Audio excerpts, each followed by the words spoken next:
Hello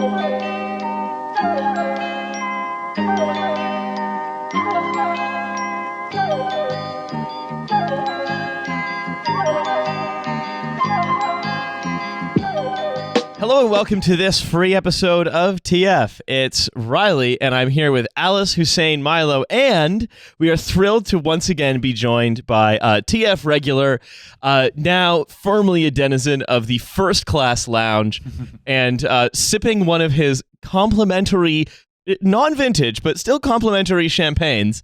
It's Jathan Sadowski from This Machine Kills. Jathan, how's it going? It's going well. Happy to be here. Happy to finally be recognized for the status I knew I had in my soul this whole time. Oh yeah, there are not many. There are not many TF first class executive club members. There aren't. But I tell you what, they are all enjoying the complimentary punch. Yeah, the champagne and punch. Free pasties. Yeah, of course. Get a mini Yorkshire pudding on your way in. It's great. Yeah, and you get, in addition to all of that, you get a free upgrade if there's a free business class Just seat. walking into the Trashfuture Premium Lounge to see Riley in a waiter outfit with a bottle of champagne in each hand, emptying them into a punch bowl, immediately turning around and leaving. There was a time when you'd get like a complimentary glass of piss, but because of shortages, that no longer is offered There's no one to drive the piss tanker. Drivers. Yeah. They're stuck, no, you can. No, they're stuck in Germany. We're not importing like piss guys anymore. Yeah, no, that's the thing. You can. We're getting British piss guys on after the British death wages. of the piss guy, you know. You can't just get it. You have to like queue up and get in, right? And you can maybe you can get in. What show do I have to go to for the punch bowl full of liquid natural gas? That's I guess that would be, well, there's your problem. No, the Romaniacs don't have it, and they're arching their eyebrow over it, being like, see, maybe Brexit wasn't such a good idea. Yeah, the Romaniacs live in a big water tower. It's Brexit cost, but in order to get it, you have to defeat Laura Kuenssberg in a rap battle. Let's talk about that for a minute. I don't want to talk too much about Tory conference because mostly it was just the same people relitigating a lot of the same shit. But BBC raps. So apparently this was all tweeted out and then deleted, all evidence of it wiped from the internet in a moment of insane journalist solidarity, where apparently Lewis Goodall and Laura Kuenssberg of the BBC engaged in one of history's epic rap battles with Michael Gove. Yeah. Just incredible. It was actually convened by Epic Rap Battles of History. And had a, quote, dance-off, which I cannot imagine anything more embarrassing. And Lewis Goodall went to the assembled crowd. Are there any Tory scum in tonight? Which is some great crowd work, but also, aren't you meant to be a journalist? Him for emceeing. Yeah, he was comparing the Tory conference after party. Yeah, I mean, to be fair, look, all MCs are hack. They all say stuff like, any couples in tonight, you know, any how Tory long are you scum guys in tonight. Exactly, yeah. Anyone get a drink in the break? I think, Alice and I were talking about this earlier, and look, the Conservative Party is a party for people with dying brains, but because everyone's brain is dying, they have a vice grip on the UK. The Labour wants to get the people with dying brains because they're the only people who count, and they can't prise the Conservatives' hands off them, really. I welcome the dying brains. I would encourage them to go further by being totally brain dead. Which means we have to have you rap now. It's clearly what the people want. We're gonna need you to. We've booked you on fire in the booth. No, come on. My name's Keir Starmer, and I'm here to say I'm going to rock this club in a responsible way. Oh yeah, you can just know that Kuenssberg, Goodall, and Gove all said their names and that they were here to say something in a major way, and then sort of trailed off to much applause. But Alice and I were cocking. Excuse me. Alice. Yeah. Riley and I were cocking each other off, whatever that means. Let me try that again. Excuse me. Alice and I were cooking up this idea that the way to destroy British electoral politics forever would be if there was kind of footage captured of Mr. B, the gentleman rhymer, doing rapping with all of the major candidates at every party conference. Yeah, this is the 0% turnout, no votes. If we have to destroy the British political system, which we should, then the answer is to fully make them embrace the chat pop that all of the people who took roller briefcases to school love so much. Own that shit. Oh yeah, bring back Professor Elemental. Professor Elemental is going to be Chris Elemental Witty. Yeah, we're gonna. Mr. B, the gentleman rhymer, can be the Tory one, and then everyone will lose faith in the British political system 100%. No one will get a single vote. It's like a very British coup, but it's us doing it, and we're doing it through the medium of chat pop. So that's right. Mr. B, the gentleman rhymer, if you're willing to engage in some accelerationism, then we will hire you to play every party conference. If you're listening. Yeah, which we know you are. Yeah, of course you are. What else are you doing? You're certainly not doing chat pop because it's not 2010. Please, Mr. B was my father. Call me Chris. Oh my. Oh no, so the Tory party conference, useless, pointless, very funny. They did a rap battle. Kind of weird of both Michael Gove and Laura Kuenssberg to drop all of those hard R's. But, you know, it is verisimilitude, right? Look, I would much prefer... Okay, imagine this.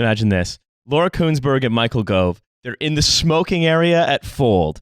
It's 6 a.m. and the party's still raging. Vril and Inigo Kennedy are doing a back-to-back set, and the two of them are passing an unlit cigarette back and forth, talking about how real they are.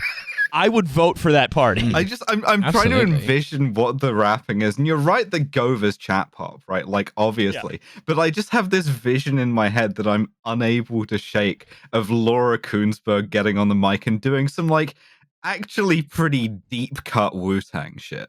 But again, I think she was doing the verses from Wannabe about the Spice Girls. Laura Kuenssberg grabs podium, liquid swords. Right. Anyway, but we're not actually talking about anything British today. That's going to be the end of the British segment for us for a while. We talked about British politics too many weeks recently. I got a startup. Okay. Startup. It's called Improbable. Oh, fuck off. Just an immediate fuck off from me. Is it the name of a chat pop rapper? Yeah, it's Senor Improbable. Yeah, it's Senor Improbable, the Cypress Hill of chat pop. They call me Mr. Unlikely. They call me Mr. Unlikely because all the girls like me. There we go. We're chat poppers Dropping now. Intellectual raps, bitch, I might be. Jathan, as the guest, it's called Improbable. What do you think it does? Please do not use your advanced knowledge of the theme of this episode. But please answer in raps. I was gonna say I know what it does. This is unfair. I'm a ringer here. Well, you're disqualified. Go enjoy your champagne punch. Milo. Okay. Improbable. So, I mean, the name really doesn't help because all of the startups that we ever mention all do something that is objectively improbable. Speaking of, before we go on, Ginkgo Bioworks has now been apparently, which we talked about with Alex Skaggs the last time we talked with her. Turns out Ginkgo Bioworks is bullshit. Huh? That one of the many things we've said was scams was a scam. Riley, are you saying I shouldn't have invested in them? Didn't invest all the Patreon in Ginkgo Bioworks along with SoftBank. Wait, Riley, was that not investment advice? Because you didn't clarify. Oh my god! Oh my god! No, it was not investment advice. No, Improbable. Come on, just first thing comes to your mind. I'm trying to get into the headspace. The full name is Improbable Worlds, but it's registered as Improbable. Oh, Improbable Worlds. They're doing something about the future. That's sort of table stakes. The future. Okay, yes. They're gonna they are lending you money to start a business through an app. No. Oh. That's very low effort. Come on. Hussein. So my initial idea was that it's a gig economy app, but for like magicians. As fun as that is. Yeah, I love to see a magician and go, well, that looks highly improbable. David Blaine has fallen on hard times. Who would need that many handkerchiefs? Come on. I'm just imagining like people like, you know, aspiring magicians on like penny farthings, like cycling around London, like going to various corporate events and being magicians, because now that we're getting back to work and everyone's coming, everyone's being encouraged to go back to the office, what better way to encourage people to come back than by saying that, there's a guy who'll do magic tricks for you whenever you want. That's true. Improbable, the gig economy app for magicians. That's a good idea, but SoftBank did invest $500 million into it, which is also something they would do for a gig economy app for magicians. Alice. It puts a fucking betting shop on the blockchain. A blockchain. It is to do with blockchain a little bit. That was a gimme. I was going for the gambling angle because, like, improbable, probability, odds. So you're being too clever, Alice. Improbable's vision is to reimagine how people play, work, and live. We are dedicated to building blank. An enormous tower to pierce the heavens and assault the throne of God. I have to say this really quick thing just to get it off my chest. That Sure, what Hussein was saying reminded me that Tom Walker was telling me he once did a gig in a magic club. Friend of the show, Tom Walker, in Australia. Yeah, we love Tom Walker. Hi, Tom. And the guy who ran the magic club, who was a magician, had been on like hard times and was like clearly like sleeping in the magic club. And then Tom was chatting to him like, "Oh, man, how you doing?" And he's like, "Oh, it's been kind of a bad week. Like, first of all, my rabbit died." And second of all these vaccines, am I right? Yeah, that is right. No, it's not the Tower of Babel. Hussein, to reimagine how people play, work, and live, we are dedicated to building blank. What's blank? God, it could be so many things because like we've just done so much. It could. It really could. I'm not helping you with these. Yeah, I was going to say it will be like a gigantic orb, an unnecessary obelisk. That'll help you like do work. If it's a hint, the name Improbable is more of like a prophecy for what this company will how it will end up. I actually have their track record in front of me. It's less of a prophecy and more of a descriptor. Is it some kind of booth? Are they building some kind of booth? No, I'm afraid not. Oh fuck! Are they building a virtual world? Yes. Oh no. Fuck. Yes. Yes, they sure are, Milo. Hell yeah, they're finally building hentai you can live. It's called Second Life. I'm down. If it's hentai you can live, I'm down. Like, just give me the details. I've got some cash. Alice, you're pretty much right. They're basically doing, like, what they're trying to do, right, is they're thinking, well, look, Second Life is basically going to be a gold rush once everything is Second Life. So let's do the picks and shovels. Let's build the operating system upon which these giant, persistent, multiplayer spaces that are games in some respects, but could be a meeting room in other respects, or a simulation of a city in others. Oh my god, it's like the Matt Hancock metaverse. It is, in fact, a metaverse company. Hell yeah. I want to go to my 9 a.m. HR disciplinary meeting about photocopying my ass as one of the characters from Team Fortress 2. Yeah, you could be the demo man. Yeah, that's right. I keep like blowing stuff up in the room. I'm sure you're going to get into this, Riley, but in addition to being a game studio with a bunch of game devs on staff, they also have a sideline in what they call improbable defense. What? Jathan, that's not a sideline. That's where all their revenue comes from. Yes, because they have never made a game that hasn't failed immediately. So awesome. They claim to have 100+ dedicated defense experts either on staff or at tap.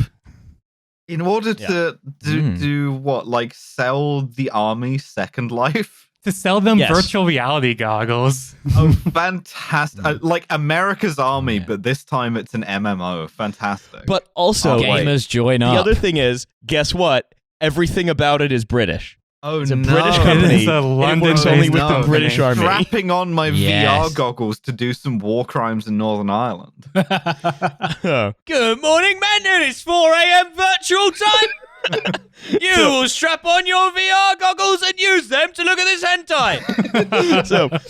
So basically, they say we are a games company, but we imagine games in a very different way. I can't get over this. I'm really worried about the effects of exposing British squaddies to hentai. Those are two things. It's like the demon core. Those two hemispheres cannot be allowed to meet. Is it so? Like, if it's like if it's British, right, and it's British VR, And it's Oh like, boy, is it British. is it recreating Britain, but like it's like ostensibly worse and more more dysfunctional in virtual reality than it is in like So- the real world? So they do one of their big things that they do. So there's two Improbables, right? There is Improbable Main, which makes games, all of which have folded and none of which have been successful. Awesome. Like they've lost SoftBank a ton of money. But what else is So they're new? doing Praxis. Yeah, exactly. They're basically just draining Masayoshi Son's Saudi money into like the pockets of games developers in Britain. And because they have this thing. And again, this is a bit technical, but it is an engine for scaling compute power to render giant 3D worlds based on usage, but that uses an extremely esoteric and advanced programming language called Scala, right? That only really like sort of quite top-end computer scientists use. And while it all technically works, and it technically works quite beautifully, it scales horrifyingly poorly. It's almost impossible to use. Wow. And it doesn't really work well at scale. And so that's one of the reasons that none of the games they've ever made have ever succeeded. If only it's because it's like trying to apply the principle of Amazon Web Services to generating a potentially infinitely large 3D open world to interact in. That can be for games, or it can be for simulations, like, for example, what they sell to the army. So they will simulate all of Britain, so you can see what would happen, for example, if a fist fight broke out at every petrol station in the country. Yeah. Unfortunately, we have simulated that for you. Leave your house and have a look.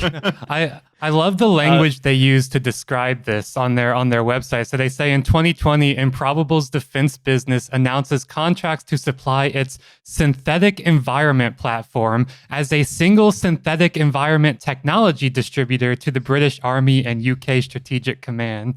I love synthetic environment platform. Yeah, it's a game, but it's more respectable language, basically. Right.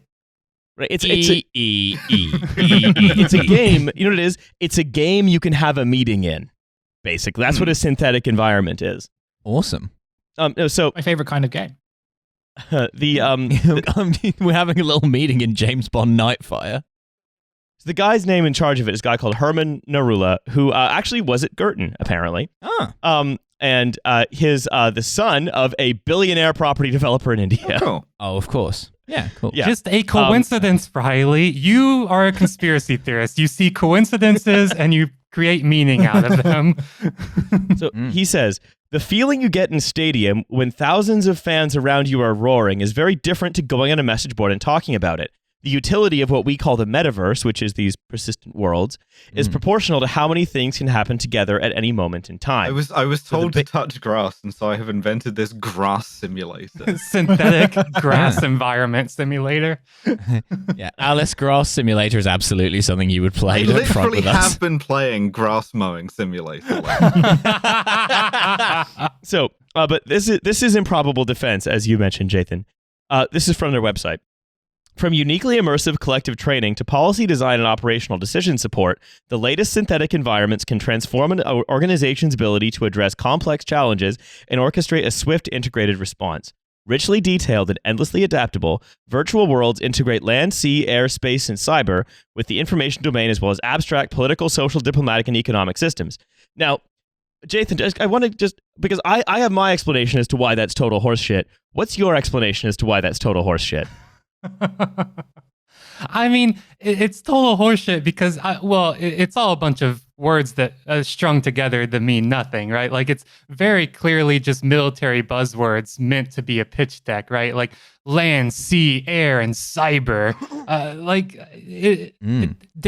I mean, on one hand, I applaud them for defrauding the British Army out of what I'm sure As if is that was difficult to do. Yeah, exactly. Like, go ahead. I mean, get secure that bag. Get those millions and billions of dollars from the army to provide them with a really low poly Second Life. Actually, to be fair, it normally is quite hard to defraud the British Army because the British Army doesn't have any money. It's not that they're smart. It's like, well, we would love to spend $1 billion. We don't have any. On your silly game. Yeah. I know. So the reason I think it's horseshit is because no matter how good your simulation environment is, all you're going to do is reproduce your own biases in it. So they're basically just saying, what if the Millennium Challenge had a VR element. Well, more or also, less. this isn't anything new. Like the military's been training with like video games for ages. Bohemia Interactive used fucking like the Armed Assault games for VBS2. Like it's nothing new. What's interesting to me is the sort of like MMOification of this. Yeah. That's what interests me. Is like, okay, fine, you like, you know, pretend to shoot people in a video game in order to train to do it in real life. Fine, whatever. What's interesting is if they can get the military hooked on microtransactions. If we can get the parachute regiment into loot boxes, it's fucking over. I mean, Awesome. I think the most like you're taking heavy fire in like Iraq somewhere, and then a guy comes up and is like, "Oh, if you buy some special gold coins, we can drop you more ammunition." Oh, it wouldn't even be that. It you would didn't just be even like a fucking skin join for the your gun. premium parachute regiment. I mean, the thing Yeah. with stuff Yeah. like the metaverse and with this is you always have to ask, like, what really shitty, explicitly dystopian sci-fi novel are they trying to make into reality? I mean, the metaverse, we'll talk about it as like it's an idea from Snow Crash, right? The Neil Stephenson novel, but Improbable Defense sounds like Ender's Game, right? What if we could get like British teens to think that they are like fighting Northern Ireland, but in reality they actually are fighting Northern Ireland? No, so before we go on out of the startup, the founder Herman Narula did do a thread that I think sets up our conversation about this emerging technological. It's more than a platform or approach, a technological paradigm that's being pushed by the same fucking monsters and devil worshippers that have pushed all the technological paradigms so far. Awesome. Gotta worship someone. Narula says, in some quarters, folks are simultaneously outraged by the possibility of the metaverse while also openly unclear on what it is. It's a curious phenomenon for something to be so triggering and also worthy of such analysis. We need a simple definition of a metaverse. It is a network of connected experiences which provide fulfillment, develop social relationships, or otherwise provide value to community of users, including but not limited to entertainment. That's such a be in a chump thing to call it triggering, though. Like nobody's triggered Yeah. by this.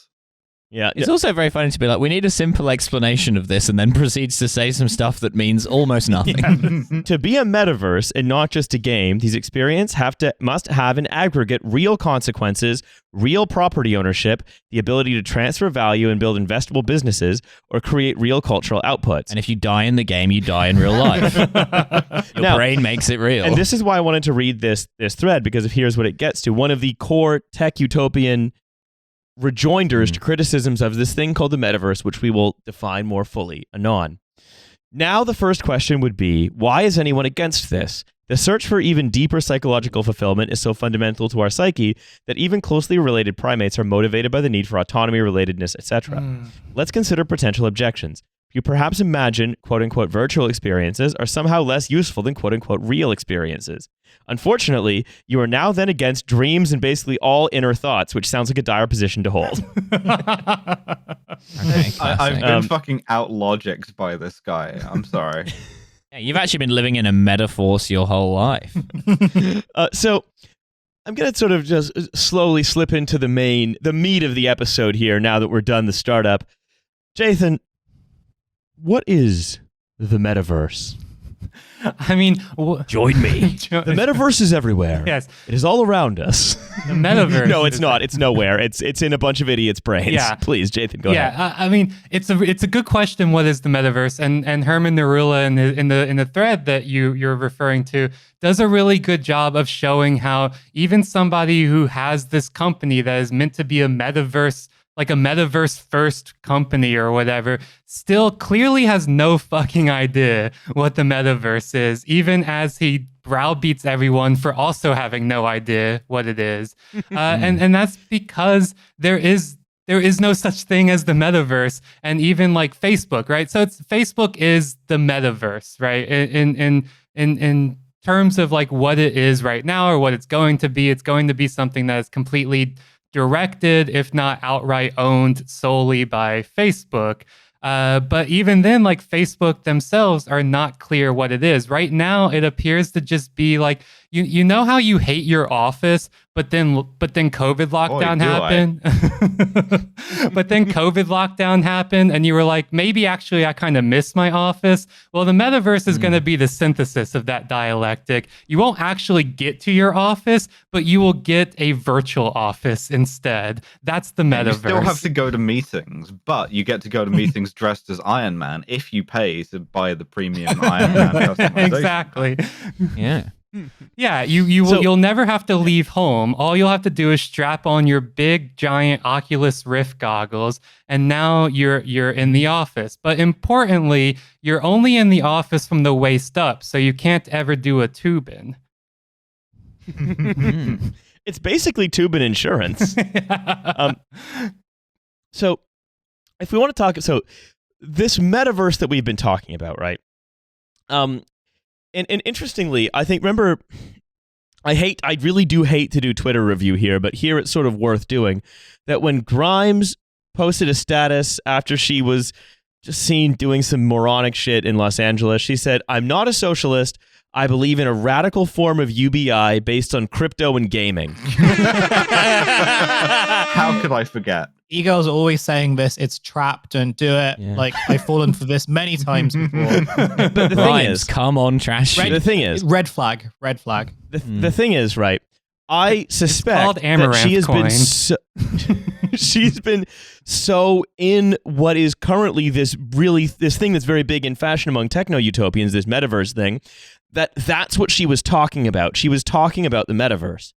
And this is defined by a venture capitalist called Matthew Ball as, quote, "an expansive network of persistent, real-time rendered 3D worlds and simulations that support continuity of identity, objects, history, payments, and entitlements, and can be experienced synchronously by an effectively unlimited number of users, each with an individual sense of physical presence." This is something that people have been trying to push for. Like, do you have a PlayStation Home? Do you remember when your PlayStation came with a metaverse thing in there, and nobody ever used it, but it was there? It's the same thing. No, Alice, let's be fair. Pedophiles used it. But now imagine that, but also it's your work. You work on the PlayStation Home app. Well, Yeah, I have meetings with the pedophiles. Exactly, yeah. It didn't work before because we didn't have the blockchain, Alice. That's why, and we didn't have all of those really. Whenever I need to make something functional, that's what I feel like I'm missing is the blockchain. That's right. I'd spend like the last few months on like VR chat, which is, I guess, like a metaverse-ish type of thing. Well, everything is, because the metaverse means nothing. Yeah, but I mean like the whole like VR sort of like interface thing, right? And like I'd spent like the past couple of months on it because like it was part of my dissertation research and everything. And like it was really like weird to sort of like adapt to. I can understand like why people like enjoyed it, but even while I was doing, like, I was very like, there's a very small number of people who actually use VR chat, which is like quite an advanced kind of social virtual reality social media network, and probably like the main one that like people use. I guess like my thinking about like metaverse type stuff, and Jathan, I'm really interested in like hearing your thoughts on this, is more just like, is this kind of, it's not going to be a thing that people enjoy, but rather that people are going to be forced to use. And that is very kind of similar to lots of other Facebook products, where it's like, you know, we know that you don't like using any of the platforms. They're all kind of fucking awful. They all kind of bring out the worst impulses into every user, and like the platforms incentivize them. But also, in order to kind of like maintain our dominance, we're gonna like give you no choice but to use them. So you better love enjoying being in your VR office. I think that is broadly right. I mean, the metaverse right now is really, you know, while you have people like Matthew Ball and you have people like Herman Narilla talking about it in these grand kind of ways of it being like this everyday thing that replaces social activity, that but not replaces, right? Because it's not virtual, it's real, right? And if you don't agree with that, then you don't agree with the concept of dreaming. But I think you're exactly right here, Hussein, where the business case for the metaverse right now is really it's a B2B kind of service, right? Like I've heard from friends of mine who are like high up in some of the major consulting companies, like global consulting companies, they're going all in on virtual reality as like a management consulting solution that they're pitching to other, very large corporations. Oh, great. I can get fired by a McKinsey guy wearing an Iron Man suit. Yeah, exactly. It's virtual office space, right? But like I think that's exactly right though, is that the way that we get pulled into the metaverse is by hook and crook, right? It's by our boss being like, this is where meetings are being done now, right? Like this is where you have to go to hang out by the virtual water cooler, and you have to also go to mandatory fun at the virtual happy hour and like all of that, right? And like and Microsoft becomes, or Facebook becomes, the big contractor, not only for the software but the hardware with the goggles and all that. Like that, to me, that seems like the real business case, and everything else about like authentic social interactions and relationships and blah blah blah is just like the sugar to try to help the medicine go down.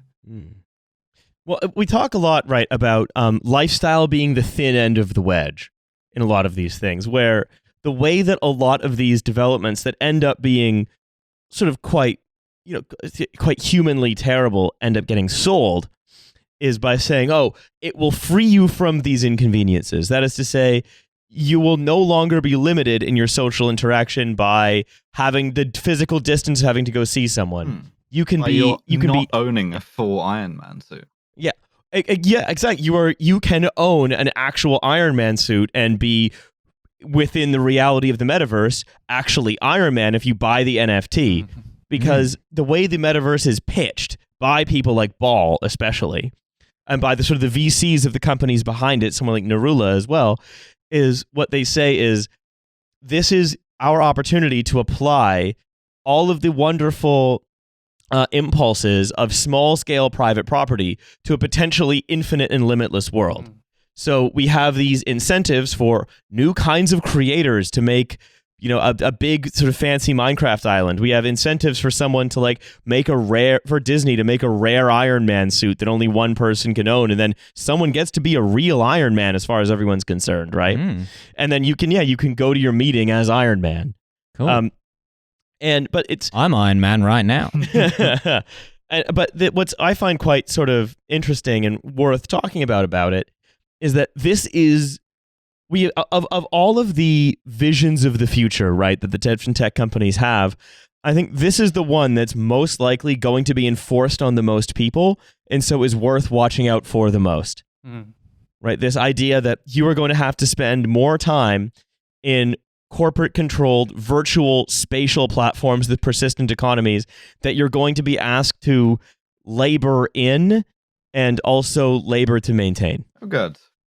Yeah. Let's have our next meeting in EVE Online. Well, it's interesting you should say EVE Online, because the next paragraph in Matthew Ball, he says it has to span the physical and virtual worlds.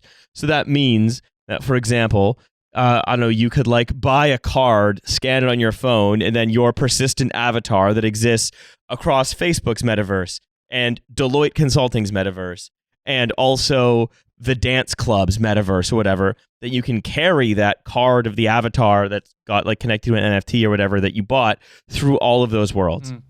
That interoperability is really interesting. I mean, this is also bringing in that blockchain element of like, this is the use case for things like DAOs, right? Decentralized autonomous organizations. But through blockchain, exactly, like your property ownership of an NFT or some virtual land holding or whatever, importantly, is not just on one server, it's across all the servers. Because what we've done basically is we have now solved, according to the logic of like, your basic supply and demand, Milton Friedman logic, right? We have now solved the institutional problems that sort of prevent us from having this perfect economy, right? That's the belief here, right? I love that basically, based on my dumb guy's understanding of what you're saying, they've come up with the idea of having a virtual world, which like they can't actually do, but fine, whatever. Let's imagine they create this virtual world, And then the first thing they're making sure they can do with it is ensure that landlords still exist in some sort of virtual realm. Like there's still going to be virtual land ownership. Like, There's so much virtual land ownership on the block. You can own, like there's been a second London created that you could buy property in Mayfair in as an NFT. So you could have like an NFT amazing. of like that one kid, the Azerbaijani kid. You could have an NFT of his office building, and then you own it. No one can say you can't. I mean, this is what we were talking about before the episode, Riley, is that like this is like digital Georgism, but Facebook is the state. Yeah. Speaking of Facebook, right? Facebook has said like, because Musk and Bezos both have space travel, right? That is their grand utopian vision of the future, is go to space and then it just so happens, because utopian or dystopian visions of the future are all power fantasies. The Musk Bezos power fantasy is one about controlling a new kind of society in real life. The Zuckerberg power fantasy is the metaverse, and that's why it's worth talking about, because Facebook is dumping enormous amounts of money into trying to build it. Or rather, into trying to kickstart the technologies that will build it, because the metaverse isn't defined, and I take them at this point.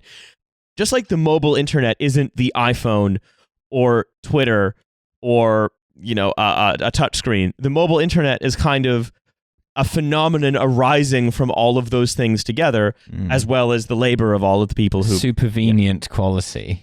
Precisely. The metaverse is, in the same sense, like the mobile internet. It is an emergent property of many different of these places that share things in common, like persistent economies, a sense of sort of virtual spatiality, and so on.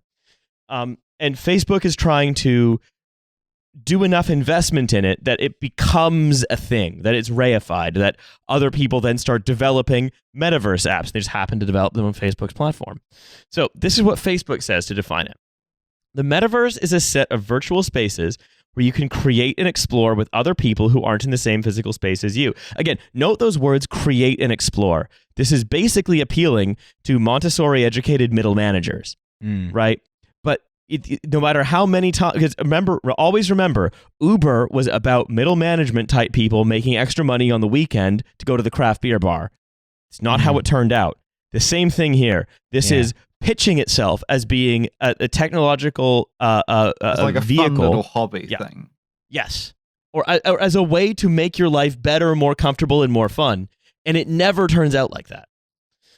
So to create and explore with other people who aren't in the same physical space as you. And also, it's in a fucking kindergarten? What the fuck? It's embarrassing to read this.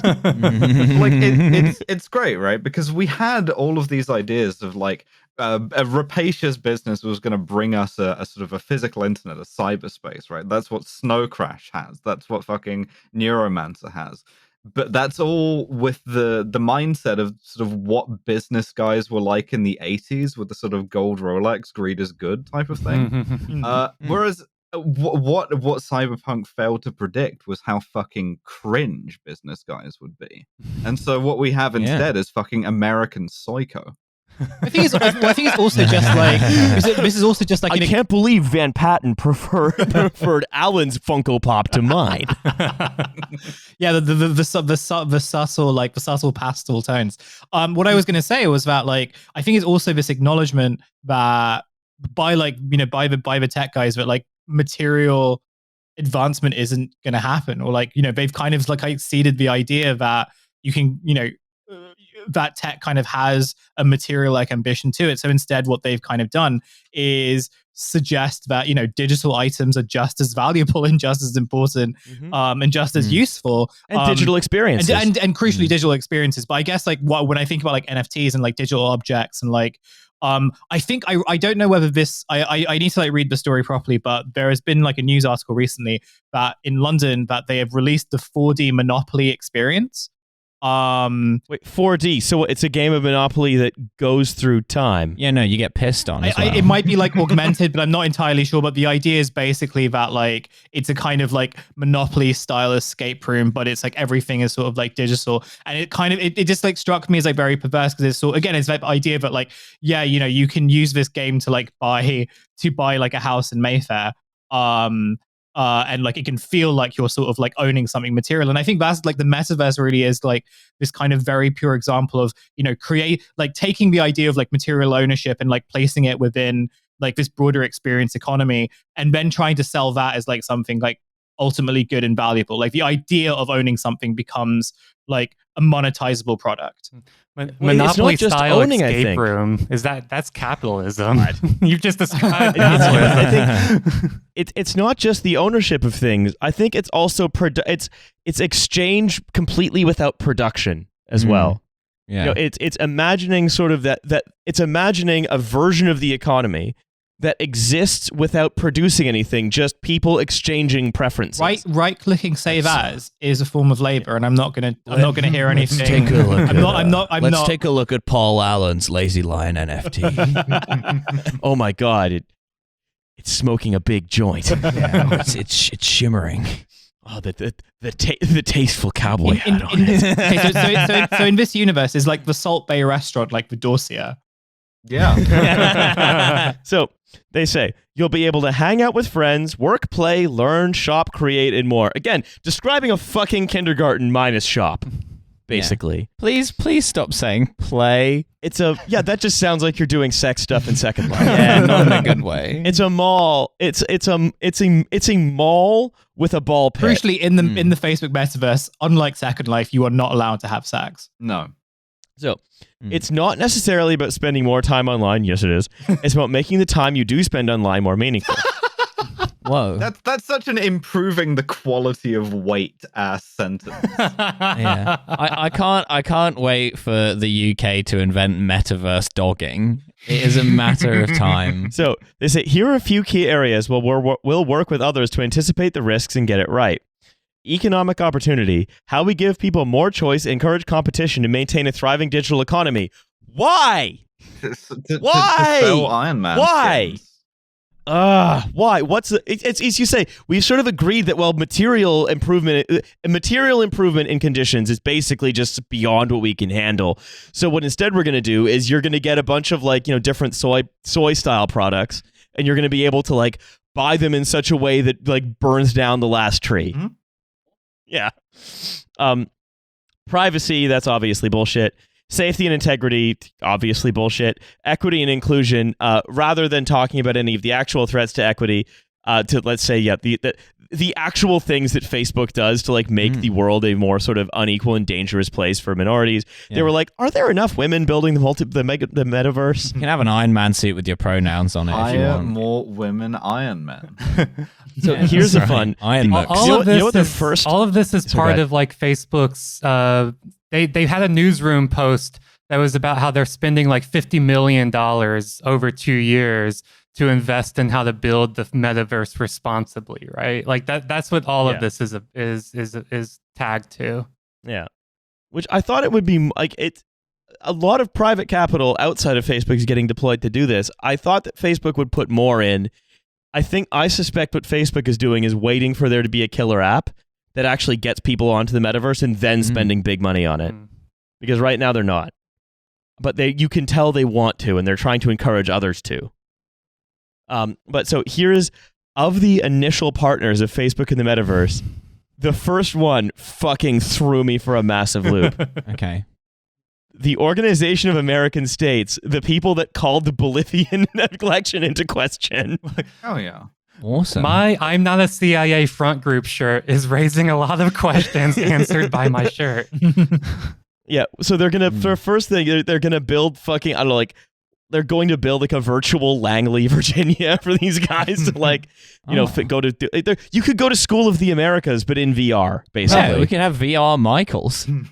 So in this partnership with like in this little tagline about how they're partnering with the Organization of American States, they say it's on job training and skills development, which makes me think the School of the Americas. Yeah, the School of the, which makes me think like, in your guys' recent episode with Paris Marx, he brought up Sleep Dealer a couple times, that movie, and I'm like, oh, Facebook is just making Sleep Dealer into reality with the OAS. Like, that's like, you just plug in a bunch of really low wage workers in South America into the metaverse, and they can do real labor in North America without ever having to actually cross the border. So it's like you got British teens doing in-gamer, and you've got South Americans doing Sleep Dealer. Like, the metaverse is really shaping up to being a thing of our fantasies. Yeah, and then you have like British middle-aged, like middle managers doing Snow Crash. Yeah, basically. Yeah, we've taken a bunch of these dystopias and we've filtered them through some of the most embarrassing people in the world, basically. So there's a little more from the FT, and this is another thing I want to highlight. Right, they say that many define the metaverse as this collection of shared online worlds which are interoperable, so that users can move through them while carrying with them their digital identities, money, and property.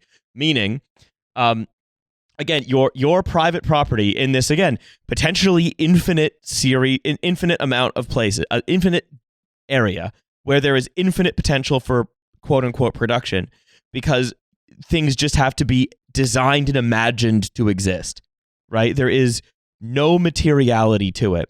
There nevertheless is going to be identities, money, and property, which is this very almost this strangely reductive assumption. But then at the same time, there's this very expansive assumption that of the real production that happens, of companies building servers and creating products that people then use, they say, oh no, it's going to be perfectly interoperable. So we've imagined almost no private property on the big important end where there's actual production happening, and then infinite tiny bits of private property on the end of personal experience, which feels very sort of either naive or someone is scamming someone, but the whole thing seems very on its face like a very stupid idea. Right? Like, what do you think of the interoperability angle? I mean, I think the interoperability angle is interesting because in reality, that only happens in a few very limited ways. Either there's like a international government organization like the ISO steps in and creates a standard that is then enforced on everybody, or it happens through monopoly or cartels, right? Where it's like, Facebook owns all the servers and that makes them interoperable, but they're just owning the back end, right? They're just owning the infrastructure, and you get to build your own world on top of their infrastructure, or it's a cartel, right? Or it's like AWS and Alphabet and Facebook have all agreed to go in together to create a shared standard, and so they split the pie, 1/3 each. Like that, to me, that is the only way that this interoperability actually happens in practice.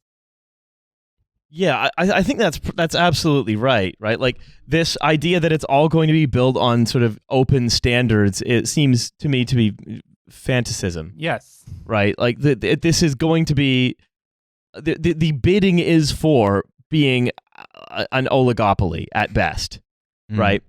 And one of the things we talked about with sort of before, right, is that the oligopoly experience escape room in 4D. Fantasies about a totally transformed world, whether utopian or dystopian, are always power fantasies.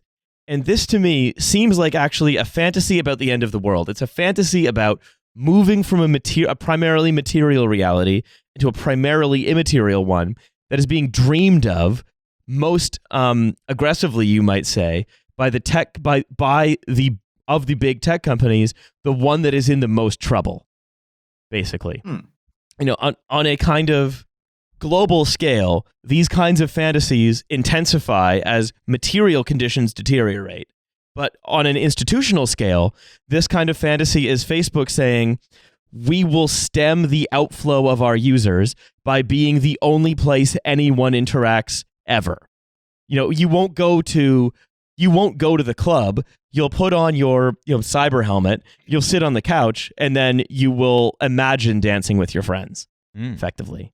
You'll imagine digitally pissing in someone's mouth at the Facebook Digital Club. Yeah, that's right. FaceTime. Like, it feels trite to like constantly refer back to Guy Debord with this stuff, but it really does feel like capitalism is presenting itself as an immense accumulation of spectacles, right? Like, we've moved beyond the commodity. We're in a post-material, post-commodity, post-capitalist society, and it's just one based on Baudrillard and Debord. Like this is some real retro, like just in the same way that these ideas are like retro sci-fi, like 80s, 90s type shit. So is the social theory and the political economy underlying it, like real retro Baudrillard and Debord. Yeah, this is sort of what I find fascinating about like stuff like this is like some, visions of a way of life, which, they might be unsustainable, like the idea of everyone having a big house and 4 cars in the suburbs or whatever. But you can see how they're desirable. But the vision of the future where you're going to like the online Berghain in your VR helmet and like, getting virtually pissed on or whatever, it's like, There's it's more not... to Berghain than that. No, there's not. It's not like I don't see what's desirable about that. Why wouldn't you just want to go there and get pissed on in real life? To, like, satisfy no one. Yeah, it was only desirable if like the material like alternative it like doesn't exist, and I think that's kind of what these tech companies for all the kind of dumb ideas they come up with like do recognize is like the kind of like central trajectory, right? The idea that ultimately people aren't going to be able to afford like basic material indulgences. So instead they're sort of like creating virtual simulations of it. And, as because it's Facebook and like, Facebook is going back to its origins, which is that it's all about kind of like creating personalized exclusivity. So that means like creating the exclusive, like virtual Berghain with the virtual piss where you have to be in the queue, but be in the virtual queue for 10 hours. Imagine not getting let into in order to virtual get that privilege. Berghain. You're wearing an all black Iron Man suit and he's like, sorry, not tonight. I've been waiting in the queue for 4 days to get into the virtual Berghain, only for virtual Sven to tell me that my skin isn't fashionable enough. Yeah, virtual Sven who's dressed as Rick from Rick and Morty. But yeah, like ultimately, I think that's kind of like what the sort of like really sinister backdrop to this is like reality, this thing that like tech companies kind of realize where where like the kind of real world is heading towards. They sort of know that it's going to suck, and they're just trying to like get in on it early. Yeah, I don't think like the metaverse as it exists with like the weird VR like office is going to be like the dominant form of how it works. I think that's just kind of like one build of it. But I think like the general principle of like Facebook have spent years basically scaling its like platform and like getting loads and loads of users. It's still like the platform, I think, with like the most amount of users of any social media platform. So they've spent years trying to get this thing, and now they can like seamlessly transition those members into this new environment, or force them to participate in that environment, because like, what is the alternative? Well, yeah, capital getting displaced first by geography, and then by like time, and then finally just out of reality altogether. Right. Well, I think you say, what's the alternative? I think mostly how people are going to be interacting with this is through the levers of coercion. I think people are going to be coerced into this thing, because again, maybe it's fun to go to a concert in Fortnite, but what if but if you're that age, I'm sure you're having a fine time, but is that a replacement for going out of your house? Is that what if the only version of that is there? What if you have to have a Fortnite account and buy Fortnite skins, and then all of a sudden it's not just enough to have the clothes you put your body in, you have to have clothes you put your avatar in as well, creating new elements for consumption and new places for production to happen without production, right? It is, if anything, it's capital's dream, because exploitation is potentially infinite, requires no investment, and can just be imagined. Right. And where pure coercion is pure and perfect coercion is possible, because you can just be deleted or kicked off or whatever, simply and on the basis of terms of service that you have no democratic accountability over, because you're consuming a product created by a company, but your consumption of that product becomes a precondition to you living and going to work and doing all of these things. We gotta go to the virtual Berghain, Morty. He's called the piss guy, Morty. Look, you're gonna need to fist me, Morty. It's about blending in. So, but the thing is, like, the metaverse, as these people imagine it, right? This paradise is kind of a mall combined with a Zoom call, combined with a ball pen. But One of my with, favorite things. with the sense of spatiality. But it's a fantasy that the simulacra of activities can replace them. But it's also Club Penguin, and you're that- getting banned for talking but about the also, Unabomber. it's about this fantasy that, like, property rather than production, just ownership of things rather than the making of things, is central to how the economy works, because it's just the communication of preferences. And that production is totally disconnected from the economy, that you can reproduce certain elements of our world by imagining this frictionless infinite canvas, which is another metaverse startup, by the way, upon which people can just project their desires and trade them back and forth, and you just skim a little bit of each transaction off. That goes to the fundamental characteristic that the many definitions of the metaverse, which are basically a shopping list, by the way, rather than an attempt to get to the core of what it is. That's why they tend to include things like a persistent economy with real world consequences. But why is that necessary? It's because, like, the metaverse is about, at least in part, a more perfect version of capital with the exchanges, communication, and management, but no messy realities of actually having to make anything, actually having to exert ideological power. These virtual worlds aren't really a problem, but, like, who's the problem is that the people who are building them want to design these strange elements of ideology into them, and they want that to be where people can live, and I'm worried that people are going to be forced to live in them. Yeah. Meet your virtual landlord. And he's not going your to fix your virtual virtual landlord. boiler. Who's making you live in Habbo Hotel, which is also where you Yeah. work. Yeah. And next year, the Conservative Party conference will be in VR, or, like, not even next year, but, like, maybe in a few years, the Conservative Party conference will be in VR, and we will get to see Laura Kuenssberg do a virtual reality rap battle with, like, I don't know, some fucking guy who's, like, I don't know, like a Peter Griffin avatar. With an AI Hard of VR. Winston Churchill. Yeah. Well, here's an example, though, of how, because one of the things that interests me most about this is work, labor, etc. And because some of these metaverse games advertise themselves as being more "quote unquote" real because they're games without NPCs. What they are is they're games based on crypto, where some players pay others to be NPCs in their games. Right. So- this is the gig economy angle to this, right? Like, we always have to ask, like, whether the gig economy, where is the low wage, like, hyper precarious piecemeal work in any of these big technological systems and fantasies? And it's like, that's where it is, right? Yeah.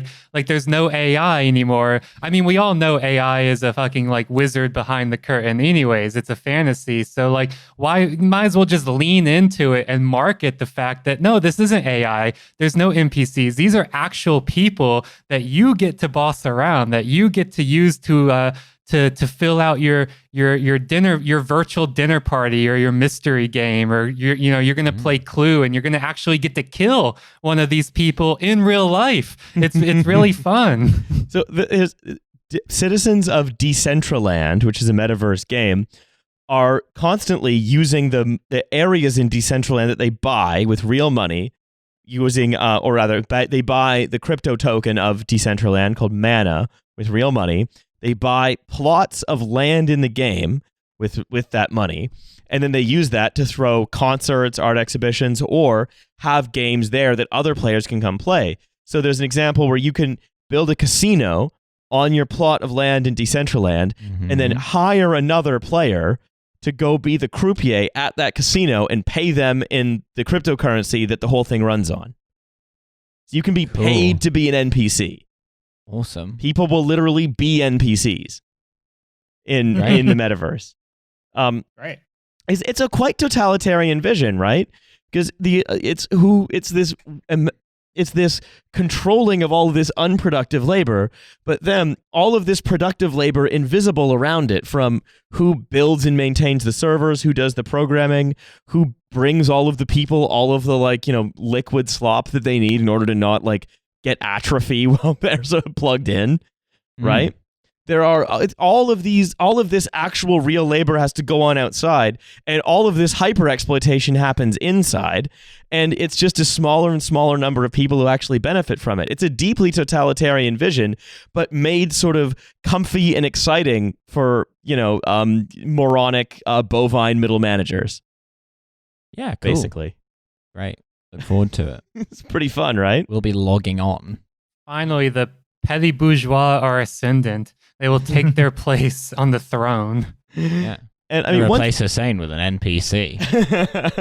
one thing, and I mean, even when Zuckerberg talks about it, right? He talks about it in terms of a new workspace for middle manager type people. So he says, "Oh, it'll transform like the nature of work." He says, "What you'll be able to do," and this is in an interview, you'll be able to, with a snap of your fingers, pull up your perfect workstation. So anywhere you go, you can walk into a Starbucks, for example, and you can sit down, you'll be drinking your coffee, and then wave your hands, then have as many monitors and calls as you want. And that's what work is. To the people who imagine what this is, that's what real work is. That's what trying to facilitate. Doing sort of the Minority Report computer interface, but for having phone calls about, like, fucking business. Yeah. Cool. Yeah, awesome. And Doing deals. What I You're think is, actually predicting the deals before they happen. I think it's very funny. He says, and this is something it's really revealing, I think, about one of the other reasons, in addition to sort of fantasies about not being or not having elements of your platform decaying. This is another thing that why I think Facebook is so interested in it. They say, I think a lot about the computing platforms we have now. This is Zuckerberg. We have phones, they're relatively small, and a lot of the time we're basically mediating our lives and communications through these small glowing rectangles. And I think that's not how people really are made to interact. We're used to being in a room with people and having a sense of space where if you're sitting to my right, that means I'm also sitting to your left. You have some sense of space in common. When you speak, it's coming from my right. It's not just all coming from the same place in front of me. And he says, no, we're not meant to have phones. We're meant to be in meetings like this in a boardroom. This is how people are meant to exist with one another. And it's like, that's relatively recent. That's a recent development. But also, it's Mark Zuckerberg saying, oh, what a coincidence. I found out how humans are actually meant to interact with one another. And wouldn't you know it, it's actually all going to be naturally, mind you, has to be channeled through this platform that I'm inventing. It's crazy. What a coincidence. Some virtual meets. He says, the interactions that we have will be a lot richer and feel real. In the future, instead of just doing this over a phone call, you'll be able to sit as a hologram on my couch, or I'll be able to sit as a hologram on your couch. What about just actually going to someone's house? What is wrong with you fucking nerd? No, if you go into someone's house, then you have to go outside. You might get bullied.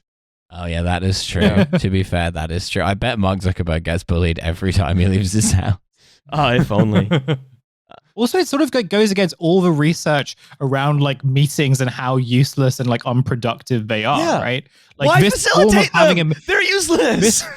This form of having a meeting like doesn't do anything for product. Like, there's a lot of extensive research and writing based on this, like, and that the only people who enjoy it are like middle managers and bosses who just like the idea of having like being given a fake job with like a huge sense of authority, which again, it makes sense. Like, why like Facebook of all companies would kind of think that this is a really great way of like organizing a society or like organizing a community. It says also, last couple of things before we close out. He actually says, the other thing I think is going to be pretty exciting is having meetings. Awesome. It was so exciting having meetings when I had a sense of space of being in the same room with people. It definitely wasn't more exciting when I could just like not be in the same room with people and not be having to wear like uncomfortable pants and shoes. Yeah, yeah. It was so exciting when I had to wear the uncomfortable pants and shoes. Loved it. Even though the avatars aren't as realistic today as they will be in a few years, in a lot of ways, by the way, what they have looks like Habbo Hotel, right? He has basically made Habbo Hotel. It's like shit. But in a lot of ways, it almost feels more real. Like you have a sense of space.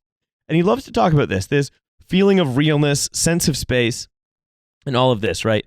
And he says, but what he's really driving at, that's all the stuff that's meant to sort of entice you towards it, even if it's moronic. But he says, it's not just enough to create something people like to use. I'll say you certainly can't even manage that. It has to create opportunity and broadly be a positive thing for society in terms of economic opportunity, in terms of being something that socially everyone can participate in. So we're really designing the work that we're doing in the space with those principles from the ground up. This isn't just a product we're building. It needs to be an ecosystem. So the creators we work with, the developers, they're not just going to need to be able to sustain themselves, but hire a lot of folks. And this is something that I hope millions of people will eventually be working in and creating content for, whether it's experiences or spaces or virtual goods or virtual clothing, or doing work to help curate and introduce people to spaces and keep it safe. I just think this is going to be a huge economy, and frankly, I think that it needs to exist. It must. Cool. It has to. I'm sorry, there's no alternative to logging on with your Iron Man costume and then getting Facebook advertisements while you try to do a spreadsheet, because that's the economy of the future. I feel like Samuel Jackson in Pulp Fiction. Like, say space one more time, motherfucker. Say space one more time. But also, it's like, I think that having to monetize people's interactions through sort of meaningless busy work is actually a kind of acknowledgement that was never really that valuable. Because in order to actually get value out of it, capital has to show you ads while you do it, which basically means it sort of counts as leisure time as opposed to productive time, because you don't actually have to be focused on it. You just have to be sort of sitting there for 8 hours a day, right? That it's now all sort of merging into a kind of fun where you being at work in your spreadsheet factory, or you being at the dance club, or you going to the mall as Captain America the whole time, you're just sitting on your couch through all of it. Like, it's just sort of an illusion, right? And I think that critique doesn't mean that I don't value inner life. It means I think I understand when I'm being lied to. I understand when I'm being hosed, effectively, right? Yeah. Anyway, I see we're going long, so I'll wrap it. Anyway, You're gonna wrap it like a freestyle rap it. Go for it, Riley. Hit the mic. Are you here to say something in a major way? No, I'm not. What I am here to say is thank you so much to Jathan for coming on today and hanging out with us. Of course, always a pleasure. You are always invited to come and continue to improve your lounge access. And to recommend everyone once again to listen to This Machine Kills, one of the 2 technology podcasts that is very smart about it. It's that one and Tech Won't Save Us. So check those out. Yeah, this machine does not suck you off. This machine does not suck you off. Crucially, don't try. Right? I'll tell Jason. It's not going to be good for you. No. Don't put your dick in there. We don't have the metaverse yet, so. Yeah, no, that's right.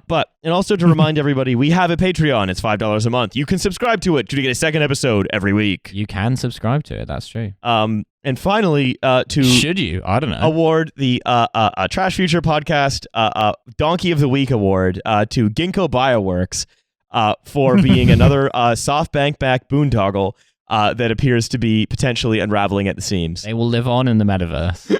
That's right. So with all that being said, thank you very much, Jathan, again. Thank you very much to all the listeners, to my co-host, and we'll see you in the premium on a couple of days. Bye. Bye. Bye. Yeah.